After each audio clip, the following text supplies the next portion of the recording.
अगर आपकी गर्लफ्रेंड अब मेरी बीवी है तो ये मत भूलिए मेरी गर्लफ्रेंड भी महेश भैया की बीवी है। हम तीनों एक ही दर्द से गुजर रहे हैं। तीनों भाइयों के बीच में नफरत की दीवार खड़ी होने लगती है। अपने बच्चों को इस तरह नाखुश देखकर कुसुम को अपनी गलती का एहसास होता है और वो उन तीनों से माफी मांगते हुए कहती है, बेटा अपनी मां को माफ कर दो। अगर उस दिन मैंने थोड़ा ध्यान दिया होता तो आज ये दिन न देखना पड़ता। मेरे हाथों से 6 जिंदगियां बर्बाद ना होती। पर मुझे खुशी इस बात की है कि मेरी बहुओं ने मेरी बेटी बनकर इस घर की इज्जत को संभाल लिया, और दुख इस बात का है कि मेरे बेटे अपने होकर भी पराये बन गए, भाई होकर एक दूसरे के दुश्मन बन गए हैं। अरे जब शादी हो ही गई है तो इसे अपनाने में ही भलाई है। लड़ाई में क्या रखा है, अपने ही होकर अपनों से लड़ोगे। माँ जी सही कह रही हैं, लड़ाई में कुछ नहीं रखा।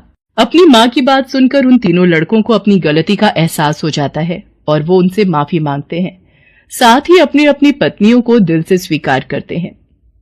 कुछ समय बाद वो तीनों अपनी पत्नी के साथ हनीमून के लिए गोवा जाते हैं और अपनी अपनी जिंदगी में खुशी से रहने लगते हैं।